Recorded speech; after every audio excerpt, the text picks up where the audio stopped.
할렐루야. 반갑습니다. 우리 반갑게 인사 나누겠습니다. 반갑습니다. 네, 반갑습니다. 네, 반갑습니다. 우리 이렇게 한 번 더 인사 나눌까요? 당신을 보니까 기분이 좋아집니다. 이렇게 한번 인사 나눠보십시오. 네, 정말 그러시죠? 네, 정말 우리 성도님들 한 분 한 분을 보니 정말 기분이 좋아지는 것 같습니다. 이보다 더 행복한 순간이 없는 것 같습니다. 우리가 언제나 어디서나 정말 같은 신앙 안에서 함께 섬길 수 있다는 것이 얼마나 큰 은혜요, 복인지 모르겠습니다. 이 기쁨과 이 은혜가 날마다 저와 여러분의 삶 속에 차고 넘쳐나기를 이 시간 주님의 이름으로 간절히 축복합니다. 아멘. 제가 예전에 속초에서 사역하던 시절에 제가 잠시나마 극동방송이라는 라디오 프로그램에 패널로 출연한 적이 있었습니다. 한 3달 동안 그 프로그램을 진행했었는데요. 그 프로그램의 제목이 바로 우리에게 익숙한 신앙 언어를 알기 쉽게 풀어주는 코너였습니다. 예를 들면 은혜, 기도, 찬양, 전도 등등등. 여러분, 이 말씀을 들을 때 은혜가 뭐예요? 기도가 뭐예요? 찬양이 뭡니까? 라고 물어보았을 때 누군가 물어본다라면 속 시원하게 대답해 주실 수 있으십니까? 막상 익숙한 단어지만 말을 하려고 하면 입에서 뱅뱅 맴돌 뿐 쉽게 설명할 수 없는 단어가 바로 이런 단어일 것입니다. 그런데 그 가운데서도 전도와 또한 선교에 대해서도 나눌 수 있는 기회가 저에게 있었습니다. 여러분, 전도와 선교 어떻게 생각하십니까? 전도와 선교요, 어떻게 똑같다고 생각하십니까? 아니면 그래도 말이 다르니 조금은 다르지 않을까 추측하십니까? 전도와 선교는 엄격하게 다릅니다. 오늘 이 시간을 통해서 그 차이를 분명하게 깨달을 수 있기를 원합니다. 많은 분들이 전도는 국내에서 하는 거, 선교는 해외에서 하는 걸로 생각하시는 분들이 있습니다. 지역적으로 나눈다라는 것이죠. 그러나 전도와 선교는 지역적으로 나누는 것이 결코 아닙니다. 둘 다 복음을 전하는 것이니 똑같은 거 아니냐라고 말씀하시는 분도 있을 것입니다. 그러나 꼭 그렇지 않습니다. 전도가 복음을 증가하는 것이라면 선교는 오늘 말씀의 표현을 빌리자라면 내가 너에게 명령한 모든 것을 그들에게 가르치고 지키게 하는 것까지 이르게 하는 것이 바로 선교인 것입니다. 우리가 축호 전도하지 않습니까? 가서 복음을 증거하죠. 그런데 그 사람을 교회까지 이끌어서 인도해서 그 사람이 신앙 안에서 뿌리를 내리고 신앙 안에서 살아갈 수 있게 만드는 것, 이것이 선교라는 것입니다. 그러니까 엄격하게 얘기하면 전도보다 선교의 의미가 훨씬 더 폭넓은 것이죠. 선교에 전도가 포함되어 있는 것입니다. 그런 의미에서 오늘 우리 주님께서는 우리에게 전도의 명령보다는 더 큰 선교의 명령을 내리고 있음을 우리는 기억해야 한다는 것입니다. 내가 복음을 증거하는 거 너무 귀한 일입니다. 그러나 우리 주님께서는 거기에서 멈추지 말라고 말씀하고 계십니다. 너희가 아버지와 아들과 세례를 주고 그 다음에 너희가 가르친 모든 것을 가르치고 지키게 하는 데까지 이르게 만들어라. 이것이 바로 주님의 명령이라는 것입니다. 그런데 많은 분들이 전도만의 지상 명령이라고 생각합니다. 그렇지 않습니다. 선교가 어떻게 보면 더 지상 명령에 가까운 의미가 될 수 있다는 것이죠. 그렇기 때문에 복음을 증거하는 것은 말로만 하기 때문에 쉬울 수가 있습니다. 제일 처음엔 좀 낯이 부끄럽고 어떻게 해야 될까 머물 수도 있지만 예수 믿으십시오 라고 말할 수 있는 것 할 수 있습니다. 그러나 선교, 교회까지 인도해서 그 사람이 하나님 안에서 뿌리를 내릴 때까지 옆에서 지켜주고 가르쳐주는 거 쉽던가요? 쉽지 않습니다. 많은 교회 사람들이 오히려 어떤 일들이 일어나고 있냐면 교회를 인도한 사람 때문에 오히려 시험에 들어서 더 멀리 하나님으로부터 멀어지는 경우가 너무나도 많이 있다는 것이죠. 교회 밖에서 봤을 때는 저 사람 뭔가 다르다. 나도 교회 가고 싶다. 그래서 그 사람을 통해서 교회에 들어오게 됩니다. 하나님을 믿게 됩니다. 예수를 영접하게 됩니다. 근데 딱 그 사람 때문에 그 사람의 모습을 보고 어떻게 합니까? 난 예수 안 믿겠다. 당신이 믿는 예수는 나는 믿지 않겠다라고 오히려 교회를 떠나는 일들이 비일비재하다라는 것이죠. 왜 그렇습니까? 그분은 하나님의 지상 명령을 전도까지만 이해했기 때문에 그렇습니다. 그러나 우리 주님께서는 그러지 않으셨습니다. 가르쳐 지켜라 라고까지 말씀하셨다는 것이죠. 가르치는 거 쉽습니다. 지키는 건 내가 먼저 그 삶을 살아내야 가능한 거라는 것을 우리는 기억해야 하는 것입니다. 그러니까 우리가 오늘 익숙한 이 말씀, 우리 주님께서 지상 명령 전도하라, 여기까지 머무지 마십시오.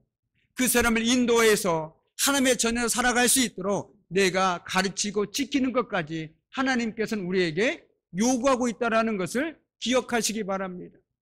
어떤 분은 이렇게 얘기합니다. 예수천국 불신 지옥이라고 얘기합니다. 그런데 그게 정확하게 맞습니까? 아닙니다. 어차피 처음부터 이 세상은 죄악된 세상이었습니다. 그러나 예수를 믿으면 천당이 되는 것이죠. 그러니까 우리가 오늘 말씀을 통해서 분명히 깨닫기 원하는 것은 예수님께서는 우리에게 전도만을 요구한 것이 아니라 선교까지도 요구하고 있다는 사실을 기억해야 한다는 것입니다. 그런데 전도와 선교 다 중요하지요. 그런데 더 중요한 것이 있습니다. 바로 전도하는 사람, 선교하는 사람, 그 사람이 중요하다는 것입니다. 그래서 이동훈 목사님은 자신의 책에서 이렇게 말씀하셨습니다. 전도와 선교 이상으로 중요한 것이 바로 예배다라고 말이죠. 어떻게 동의하십니까? 네. 예배에서 은혜 받지 못한 성도들이 전도나 선교를 한다는 것을 기대할 수 있겠습니까? 내가 예배에서 은혜를 받지 못하는데 어떻게 전도를 하고 어떻게 하나님의 은혜를 얘기하고 그런 것들을 내가 전할 수 있냐라는 것이죠. 절대로 그럴 수 없다라는 것입니다.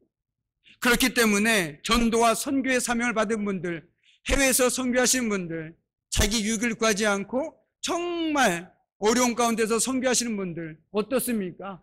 은혜 받아서 하는 것이지 내가 어떤 명령이니까 억지로 하는 분들이 아니라는 것입니다. 교회사에 보면 로마가 국교로 받아들여진 때가 있었습니다. 이제 핍박도 끝났고 믿음이 용인되었기에 이제 신앙생활하는 것이 오히려 출세의 가도를 들어선 때가 있었습니다.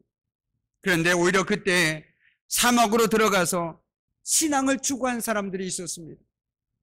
그리고 그 시대 지도자들이 남긴 기록 중에 이런 말이 있었습니다.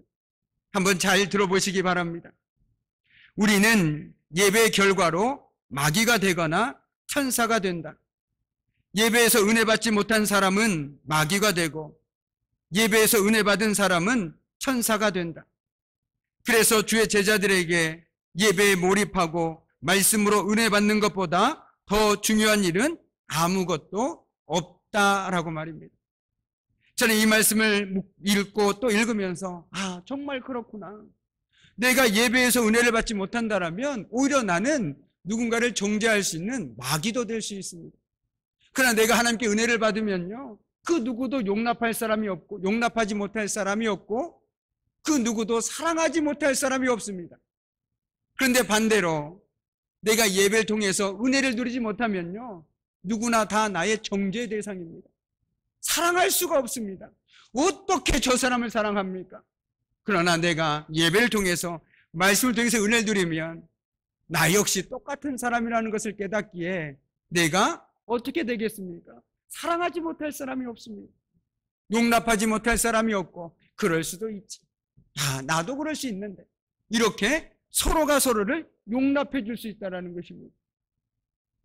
이처럼 예배에서 말씀으로 은혜 받지 못하면 우리는 언제든지 마귀의 총로들을 할 수 있습니다. 그래서 사도 바울도 섰다고 생각하는 사람은 넘어질까 조심하라 말한 이유가 바로 여기에 있다고 저는 생각합니다. 무엇보다 예배에서 은혜 받거나 말씀으로 내 마음이 뜨거워지지 못한 데에서 교회 문제가 시작됩니다. 내가 은혜가 없으니 내 안에 말씀의 능력이 없으니 자꾸만 세상적인 것들로 교회 일들을 하려고 합니다. 하나님의 목소리가, 하나님의 말씀이 커지는 것이 아니라 사람들의 목소리가 커져갑니다. 그러다 보니까 어떻게 합니까? 분쟁이 일어날 수밖에 없다는 것이죠. 그런데 저는 지난주 새벽에 말씀을 나누다가 크게 은혜 받은 게 있었습니다. 열왕기 상에 보면 아주 그 유명한 야긴과 보아스라는 성전의 두 기둥이 나옵니다. 그런데 아십니까? 우리 교회에도 야긴과 보아스라는 대리석 성전 기둥이 있습니다. 비록 재료는 다르지만 똑같은 의미의 야긴과 보아스, 바로 현관문에 있죠. 대리석으로 된 두 기둥이 있습니다. 그 기둥의 뜻이 무엇입니까? 하나님께서 세우신다. 그리고 하나님께 능력이 있다라는 뜻입니다. 그러니까 우리가 교회 문을 들어설 때 우리가 고백해야 될 것은 무엇이냐면, 교회는요, 하나님께서 세우시는 것입니다. 그리고 그 하나님께 능력이 있는 것입니다. 그 고백으로 교회에 들어옵니다. 그리고 세상 밖에 나아갈 때, 그래, 하나님께서 하시는 것이야. 그리고 하나님께 능력이 있는 것이다 라고 고백하면서 세상으로 나가라 라는 뜻이라고 저는 생각합니다. 우리가 교회에 들어올 때, 하나님께서 세우신다. 그리고 그분에게 능력이 있다라는 고백으로 이 자리에 나오시길 바라고, 모든 예배를 마치고 세상 속으로 나아갈 때, 그래, 하나님께서 세우신다. 하나님께 능력이 있다라는 고백으로 세상 속으로 나가시기 바랍니다. 그렇게 할 때 우리의 목소리는 잦아질 수밖에 없습니다. 오히려 하나님께서 뭐라고 말씀하셨느냐, 하나님께서 나에게 어떤 은혜를 주셨느냐가 내 삶 속에서 더 중요하다라는 것을 깨닫게 된다라는 것입니다. 그렇기 때문에 교회 회복은요, 다른 데 있지 않습니다.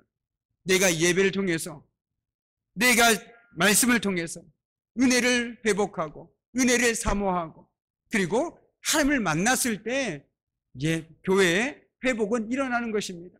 한 사람만이라도 제대로 회복된다라면 그 교회는 희망이 있는 것입니다. 많은 사람이 일어난다면 얼마나 좋겠습니까?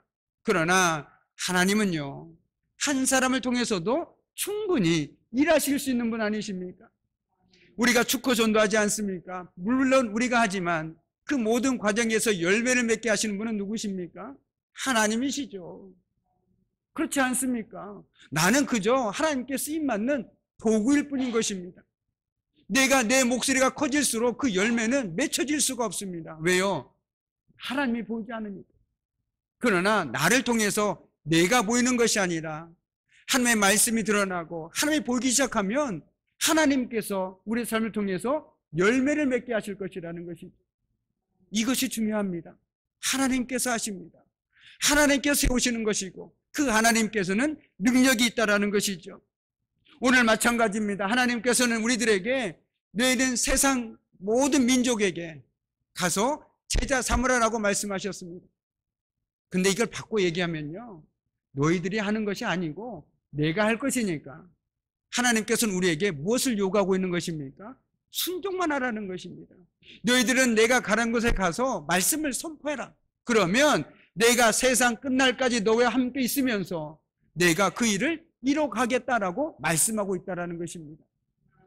오늘 28절, 20절 하반절 말씀을 보면 내가 세상 끝날까지 너희와 항상 함께 있겠다라는 이 말씀이, 우리가 늘 함께 있다는 말씀, 그 말씀이 어떤 의미냐면 바로 그 하나님께서 하나님의 일을 이루겠으니 너희는 걱정하지 말고 두려워하지 말고 나만 믿고 가라라고 얘기하고 있다는 것입니다. 그런데 우리가 왜 주저합니까? 내가 해야 된다는 생각 때문에 주저합니다. 내가 어떻게 할 수 있을까? 내가 가서 저 사람 만나면 저 사람 교회 오게 할 수 있을까? 이런 생각이 있기 때문에 우리는 머뭇거린다라는 것이죠. 그러나 주님께서는 뭐라고 얘기하십니까? 아니다. 그거 네가 하는 거 아니다. 내가 세상 끝날까지 내가 너와 함께하면서 내가 그 일을 이룰 것이니 너는 갈 때 그 내가 하는 일들을 친히 경험하게 될 것이다 라고 말씀해주고 있는 말씀이 바로 오늘 이 말씀이라는 것입니다. 그런데 많은 사람들이 지상 명령이다, 그래서 이걸 내가 해야 된다는 생각을 가진 분들이 참 많이 있습니다. 그러나 그건 결코 하나님의 뜻과는 조금은 거리가 있습니다. 물론 복음을 증거해야 하고 선교적 삶을 살아야 하는 건 중요하지만 가장 중요한 건 내가 하는 것이 아니라 그것은 하나님께서 하신다는 고백이 있을 때 우리는 내가 생각하지 못한 열매를 맺게 될 것입니다. 그런데 내가 하려고 하다 보니 어떻습니까? 더 어그러집니다. 더 내가 하려고 하다 보니까 힘이 들어가고, 내가 하려고 하다 보니까 오히려 하나님의 복음을 증거하는데 자꾸만 걸림돌이 되는 것들이 너무나도 많이 있더라는 것이죠. 우리가 어떻습니까? 내 삶이 말씀 안에서 자연스럽게 흘러나올 때, 그리고 하나님의 말씀에 순종할 때 하나님께서는 하나님의 때에 하나님의 방법대로 그 사람을 구원해 주심을 믿는다라면 저와 여러분은 조급해할 필요가 없습니다. 오늘 내일 죽으면 당장 지옥 갈 텐데 어떻게 할 것입니까? 아니, 물론 그런 마음도 있겠죠. 그러나 하나님께서는 그 누구보다도 한 영혼 한 영혼 한 영혼을 구원하시기를 원하고 기다리고 계신 분이 아니십니까? 우리가 원하는 것보다 몇천 배 더 원하고 계신 분이 우리 주님이시라는 것입니다. 그런데 오히려 우리 주님께서는 때로 이렇게 말씀하실 수도 있다는 것이죠. 제발 가만히 좀 있어라. 제발 가만히 좀 있어봐라. 너 때문에 내가 할 수가 없구나라고 말할 때도 있다는 것입니다. 내 마음이 너무 앞설 때, 내 의욕이 너무 앞설 때, 그럴 때도 있더라는 것이죠. 저는 특별히 목회를 하면서 느끼는 것이 있습니다. 시간이 지나면 지날수록 느끼는 것, 아니 하나님께서 제 마음에 주시는 확신이란 표현을 쳐도 괜찮을 것 같습니다. 확신이 있습니다. 그것은 무엇이냐면 하나님께서 반드시 해야 할 일은 하나님께서 하신다라는 것입니다. 그 믿음이 있기에 조급하지 않습니다. 만약에 저와 여러분이 그 믿음이 없다라면 조급해할 수밖에 없습니다. 내가 뭘 해야 되는데, 빨리빨리 해야 되는데, 저 사람 빨리 교회 데리고 와야 되는데, 이런 마음이 앞서다 보니까 오히려 그르치는 경우가 허다하다는 것이죠. 오히려 내가 잠잠히 기다리고 하나님을 신뢰함으로 기도함으로 준비해야 될 때도 있더라는 것입니다. 충분히 기도하고 하나님께서 내 마음에 주실 때 그때 찾아가도 늦지 않는다라는 것입니다. 내가 기도로 준비하지도 않고 그냥 빨리 해야 되니 가서 빨리 데리고 와야지, 이 마음이 앞서다 보면 오히려 어떻습니까? 더 멀리, 저 멀리 보내는 경우가 너무나 많다라는 것입니다. 우리가 6월 이달 한 달 말씀, 그것이 바로 고린도전서 15장 58절 말씀이었습니다. 그 말씀이 그러므로 내 사랑하는 형제들아 견실하며 흔들리지 말고 항상 주의 일에 더욱 힘쓰는 자들이 되라. 이는 너희의 수고가 주 안에서 헛되지 않은 줄 압니다라고 사도 바울은 얘기하고 있습니다. 우리가 기도하면서 주 안에서 하는 모든 일들은 결코 헛되지가 않습니다. 그러나 우리가 피해야 될 것은 조급함입니다. 그리고 내가 해야 된다는 그 생각입니다. 그 마음을 내려놓고 하나님께서 하신다라는 생각이 있다면 저와 여러분에게 조금은 마음에 여유가 생기지 않겠습니까? 기다림에 여유가 생기지 않겠습니까? 그리고 그 사람의 상황을 보고 내가 기도하면서 준비할 수 있는 그 시간들이 우리들에게 허락되지 않겠습니까? 오늘 우리는 늘 얘기합니다. 주님께서 우리에게 전도의 명령을 내렸다. 지상 명령을 내렸다. 맞습니다. 맞습니다. 그러나 내게 지상 명령을 행하면서 오히려 거치는 돌이 되고 있지 않은지 우리는 날마다 우리 스스로를 돌아봐야 된다는 것입니다. 나는 좋은 뜻으로, 주님을 증거하는 뜻으로 얘기하지만 오히려 누군가에게 상처를 주고 걸리는 돌이 된다면 주님께서 원하시는 지상 명령을 행하고 있는 것이겠습니까? 아니면 주님께서 너는 좀 가만히 있어라 라고 말씀하시는 행동을 하고 있는 것이겠습니까? 정말 중요한 것은 세상 끝날까지 항상 너와 함께 있을 것이다 말씀하시는 그 주님께서는 우리에게 요구하고 계십니다. 바로 임마누엘 하나님, 그 하나님을 바라보라는 것입니다. 우리는 얘기하지 않습니까? 우리 하나님께서 늘 우리와 함께하고 계신다고. 그러면 그 주님께도 우리 삶에서 자리를 내어드려야 되는 것 아니겠습니까? 그것이 비단 내 마음의 소원뿐이겠습니까? 내가 주님께 내어드리지 못할 자리가 과연 무엇이 있겠습니까? 아무것도 없지 않습니까? 임말로 하나님께서 함께 하신다라는 이 귀한 고백에는 주님, 내 삶을 주님께 다 맡길 수 있습니다라는 고백까지도 포함되어 있습니다. 왜요? 그 주님께 능력이 있지 않습니까? 그 주님께서 나를 붙들고 계시지 않습니까? 그 주님께서 나와 함께하고 계시지 않습니까? 그렇다면 내가 낙심할 이유도 없고 내려놓지 못할 이유도 없고 포기하지 못할 이유 또한 더더욱 없는 것이겠죠. 오늘 이 주님께서 세상 끝날까지 너희와 항상 함께 있을 것이다, 이 말씀이 너희가 세상 속에서 하나님의 일을 할 때 나를 바라봐라, 내가 할 것이다 라는 하나님의 간절한 그 부르짖음으로 들으시기 바랍니다. 내가 하는 것이 아닙니다. 하나님께서 하시는 것입니다. 그리고 우리는 하나님께 쓰임받는 도구로 사용되어질 때 가장 복된 삶임을 우리는 기억하지 않습니까? 이제 말씀을 마무리 짓도록 하겠습니다. 오늘 하나님께서는 우리에게 분명하게 말씀하셨습니다. 내가 너에게 분부한 모든 것을 가르쳐 지키게 하라. 볼지어다 내가 세상 끝날까지 너희와 항상 함께 있으리라 라고 말씀하십니다. 전도든 선교든 그 모든 것들은 우리를 통해서 하나님께서 하시는 것입니다. 그렇다면 더 이상 조급해하지 마십시오. 내 마음이 조급해질 때 오히려 더 기도하십시오. 그 사람을 품고 기도하십시오.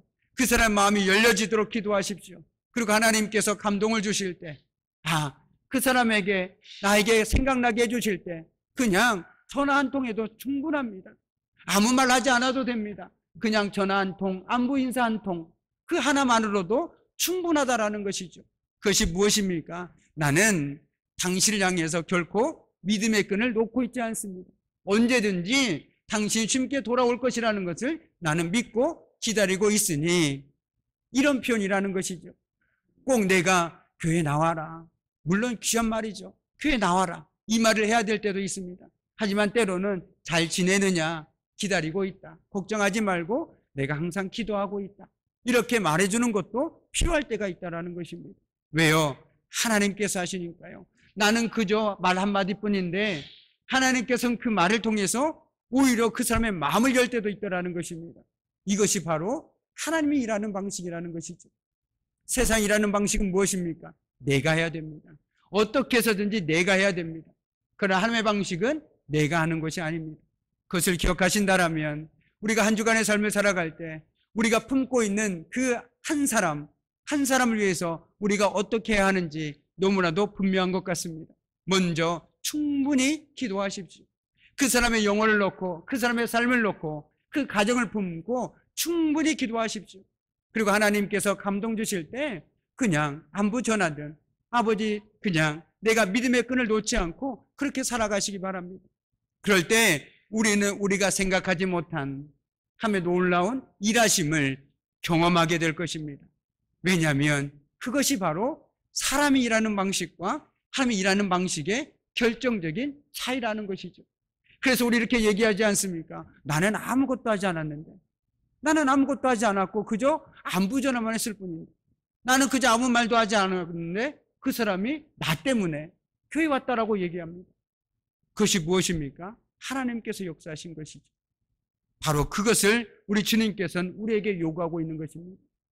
우리 주님께서 요구하고 있는 것은 전도뿐만 아니라 그 삶을 교회까지 인도해서 든든히 세우는 것까지 하나님께서는 우리에게 요구하고 계시다라는 것이죠. 그래서 전도가 어려운 것입니다.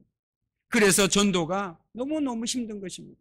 그러나 그 가운데 하나님이 함께 하시기에 우리는 그 모든 것들을 능히 감당해낼 줄 믿습니다. 그러므로 임마누엘 하나님을 믿는 너희는 가라. 주님은 이렇게 오늘 말씀하고 계십니다. 바라기는 임마누엘 하나님을 믿는 신앙으로 언제나 어디서나 담대하게 증인의 삶을 살아내고 또 믿음으로 기다리며 복음을 증거하는 삶을 살아갈 수 있는 저와 여러분의 삶이 되기를 주님의 이름으로 간절히 축복합니다. 아멘. 아멘. 이제는 우리 주 예수 그리스도의 은혜와 아버지 하나님의 말할 수 없는 사랑하심과 성령의 사귐과 임재와 다스리심이 전능하신 하나님께서 우리와 늘 함께 하심을 믿음으로 우리의 삶의 자리에서 오늘도 증인의 삶을 살아가기를 결단하는 사는 성도들의 삶과 그들의 가정과 일터와 사업장 위에, 그리고 사랑하는 자녀들 위에 이제부터 영원토록 함께 하시기를 간절히 축원하옵나이다. 아멘.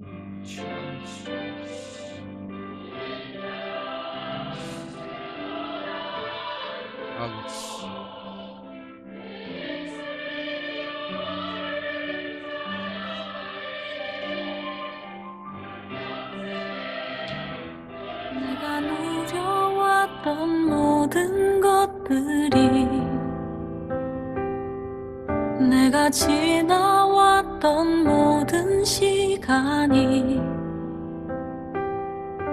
내가 걸어왔던 모든 순간이 당연한 것